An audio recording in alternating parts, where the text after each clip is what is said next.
How many of you have ever found yourself wiping a tear after watching a movie? I can see the men are raising their hands behind there. I see you men. Or how many of you have found yourself telling a character in a TV show you're watching, no, don't open that door, don't open the door? How many?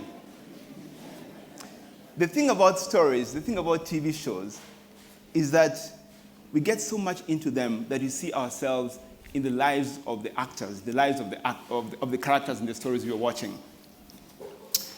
Stories mirror our lives. Stories reflect how our lives are.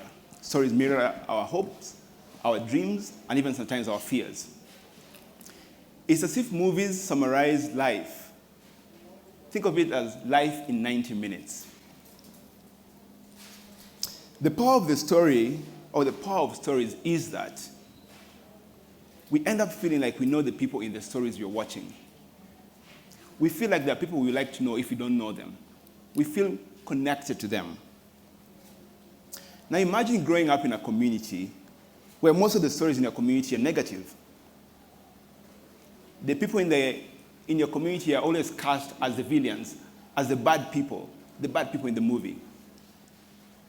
And if your community makes it on news, it's when there's something negative happening. There's a house burning, there's somebody who was caught stealing something, only the negative things. For most people in the slums that I work in, they don't like to see people with cameras, partly because every time they make it on the news, there's something bad. They never make it on news when there's something positive happening. Chinua Achebe, the famous Nigerian author who penned Things Fall Apart, said, people create stories, create people. Or stories create people, create stories. In essence, what he's saying is that we create stories, then those stories end up influencing us and our communities. We end up becoming like the stories we hear or read about, or the stories that are told about us. In the 60s and the 70s, I think there's a famous criminal in Kenya known as John Kiriamiti. John Kiriamiti said in one of his interviews, he used to be in the police VIP list. He was one of the most wanted criminals. There's a time he was arrested and he was sentenced to 20 years in jail. While in jail, Kiriamiti put down the gun and picked up a pen and started writing his books. In prison, he published the book, My Life in Crime. And about 13 years into his sentence, he got released for good behavior. So that's John Kiriamiti changing his story. He changed his story from what was there before, or how he was known before, to now being an author. And as we speak now, he runs an organization in his hometown in Murang'a, which is in the central part of Kenya, where he rehabilitates street kids and teaches them how to be respectable members of the community. So that's a different story he's living. I run an organization called Filamu Juani. Just two Swahili words joined. Filamu, which means films, Juani in the sun. And with Filamu Juani, we train young people from the informal settlement in Nairobi, most of the informal settlements, on how they can tell their stories using film and television, how they can tell better stories. And I remember when we began Filamu Juani, most of the people felt, why don't you teach these children or this youth you're working with to do easy work? Have them just document stories. Don't have them doing drama, comedies, things that make them think, the creative things. They thought it's easier to just give them a camera and tell them, show us the bad things in Kibera, the raw sewage flowing, the uncollected garbage heaps, the dirt, the smell. Have them show that. But I noticed that the students I worked with wanted more for the character of the stories they're working on. They wanted the characters to experience life. They wanted to do stories that showed characters who are full. And I noticed quickly that if there's a character in a movie they're working on, they'd want a character to have a harder situation that they were in. So they'd say, for example, let's have him dumped by his girlfriend. No. Someone else would say, let's have him grow in the poorest part of the slums. Then another would say, how about after his girlfriend has dumped him, he gets hit by a bus? And I'd say, if he's hit by a bus, I mean, our story is gone. It's ended quickly. Or then they'd say, okay. How about we have him injured? We have him paralyzed, neck down. Are you guys seeing the drift? Are you seeing the trend? If the character was between a rock and a hard place, they wanted the rock smoldering hot. But the thing about the stories that are told by the youth I was working with, even though the stories began in the slums, the stories didn't end there. The characters they worked with were fighting to come out of the bad situations they were in. The characters were aggressively and actively pursuing a better future, a better fortune. You see, for most of these young people I work with, they had dreams too. They're dreaming of being stars. They wanted to move from the gutters of the community to the gated communities. They wanted change. And they wanted change for their characters. And therein lies the problem about the stories we tell of the people in the slums. The problem is not the setting. It's okay to begin from there. But more often than not, the stories we tell end there. They don't progress. If there's any change, it's for the worse. For the young people I work with, they felt that the change can also be positive. The change can be different. Mvumilivu hula mbivu. That's a Swahili proverb, which means the person who's patient gets the fruit. So I grew up collecting quotes. I just love the way quotes had a way of just summarizing an idea and just put a nugget of wisdom in a small thing. So I love that about quotes. But I found myself more often than not remembering the quotes, or the quotes not eliciting emotions from me. But I found myself remembering the stories that my parents told me. My father told me when he was growing up, his parents were so poor that he couldn't afford to buy a short, kaptula, kinyasa. And when he began school, he used to wear a shirt only and go to school that way. And most of the time, after walking for so many kilometers, he'd come back home after school and not eat anything at home. That boy who used to go to school without a shirt ended up finishing high school and getting a job. And his fortunes changed. That boy who never used to have a shirt is now a diplomat with the UN, and I guess he has many suits now. So which one would you remember?